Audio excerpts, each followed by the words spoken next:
when I was young, there was no such thing as a surf school. There was no formal way to become a surfer. You became a surfer because you could rent a board, or you could, talk to a neighbor. I had a neighbor that was older than me. So when I was 10 years old, and he was 22 years old, and he said, "Hey kid, you want to try surfing? I'll take you to the beach." And so this guy that worked for the telephone company, he took me to the beach and took the time to push me into a wave. But now we have, like, even in our relatively small town, we have like 7 surf schools here, and they're very, several of them are very professional.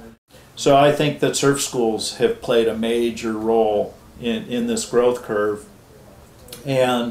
But just like anything, it typically doesn't just go on and on and on. So perhaps we've hit a certain saturation point. Yeah, I think the development of the technology is definitely going to keep moving, going forward, progressing. From a consumer's point of view, the consumers, from what I see, the consumers are really looking for new things, and it's starting to become a real consumer product, and that's what consumers in every other market are. They drive the market. They ask for change. They ask for new product, and in this industry now, there's more new product than ever before. And so companies like ours are investing a lot of time and effort into building much more new resources as far as materials go, and trying to develop stronger, lighter boards that perform better in the surf no matter what different conditions there are.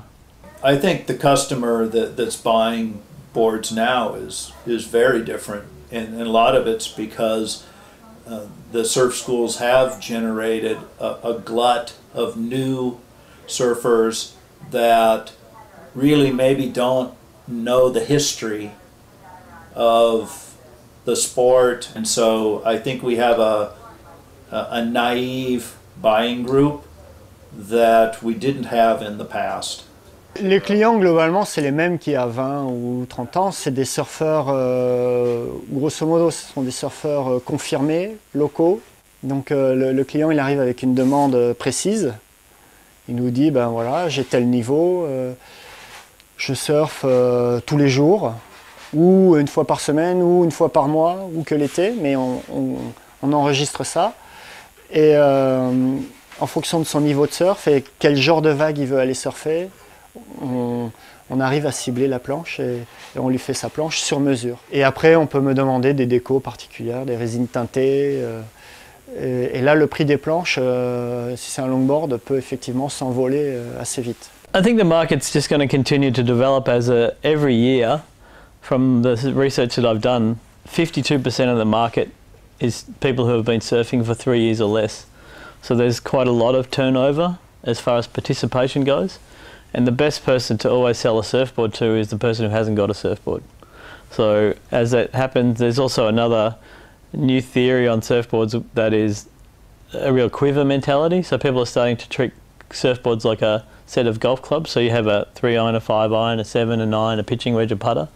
And so here at Noosa, over the last week where we've been, I think I've ridden 7 different boards in 6 days or 5 days, because the conditions have been quite different every day. So for me, I'm probably a little bit lucky because I have access to lots and lots of surfboards, but I have the ability to make sure I have the best possible surf participation every time by using a different, or what I deem to be the right piece of equipment for that day.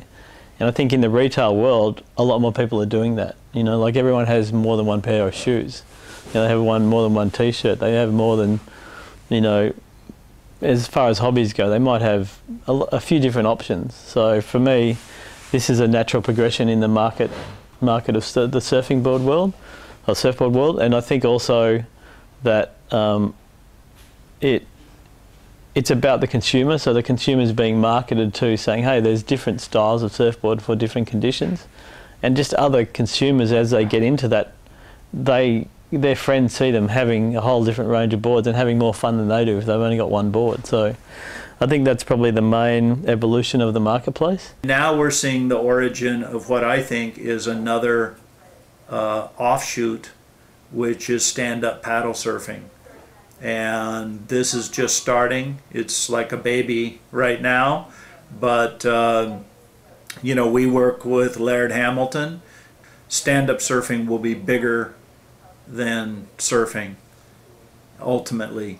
The ability to have an experience, you know, on the water and anywhere on the water, a lake, a river,